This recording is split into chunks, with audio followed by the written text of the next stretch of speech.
ऐसी कौन सी चीज है जिसे यदि जलाएं तो उससे थोड़ी सी भी रोशनी उत्पन्न न हो।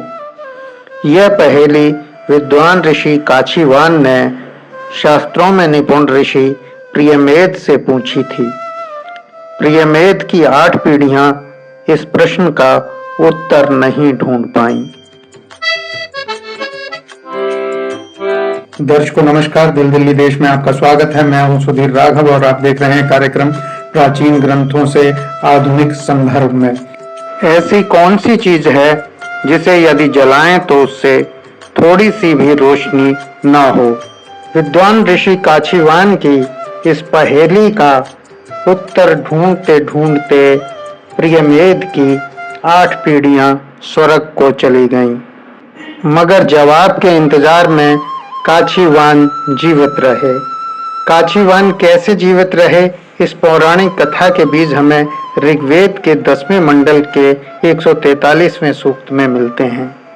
इस सूक्त में ऋषि अत्रि और सांख्य देवता अश्विनी कुमार की स्तुति करते हुए कहते हैं, हे अश्विनी कुमारों, ऋषि काशीवान को तुमने उसी प्रकार नवयौवन प्रदान किया जिस प्रकार पुराने रथ का जीर्णोद्धार किया जाता है।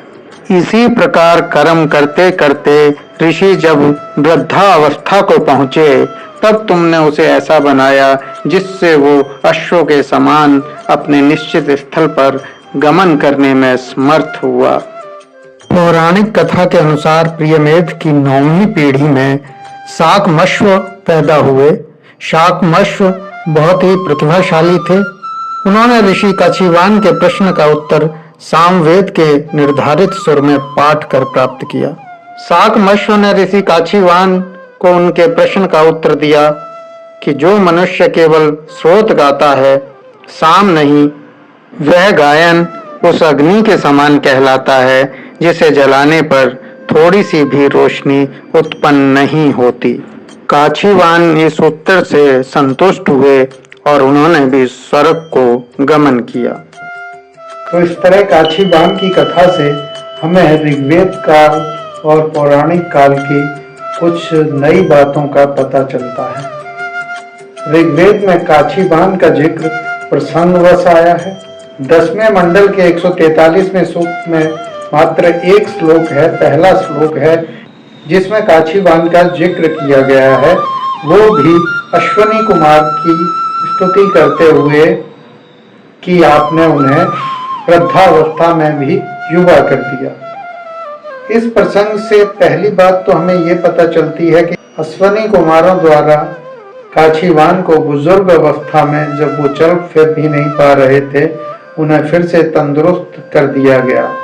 यानी ऋग्वेद काल में भारतवर्ष में चिकित्सा पद्धति किस ऊंचाई पर थी, इसके संकेत भी हमें इस एक ऋचा से मिलते हैं। क्योंकि ये उस समय का प्रसिद्ध किस्सा रहा होगा, इसलिए मात्र एक ऋचा में प्रसंगवश इसको शामिल किया गया है। लेकिन ऋषि काशीवान को लेकर बाद में अगली पीढ़ियों में जिज्ञासा पैदा हुई होगी और उन्होंने इस कहानी को पूरा किया काशीवान के बारे में कि काशीवान बड़ी लंबी उम्र तक जिए। पौराणिक कथाएं उस पर बनी। यानी अश्विनी कुमारों के उपचार का असर इतना कारगर रहा कि ऋषि काशीवान ऋषि प्रियमेद की 8 पीढ़ियों तक जीवित रहे। हालांकि इस बात से इनकार नहीं किया जा सकता कि पुराणों में जो वर्णन किया गया है वो थोड़ा बहुत अतिशयोक्तिपूर्ण हो। इस सब के बावजूद हम इन कथाओं से वैदिक काल के जीवन और दिनचर्या को और विज्ञान को बेहतर तरीके से समझ सकते हैं। तो आज दिल दिल्ली देश में इतना ही। जल्द ही ऐसी एक और नई कथा के साथ आपसे मिलते हैं। धन्यवाद।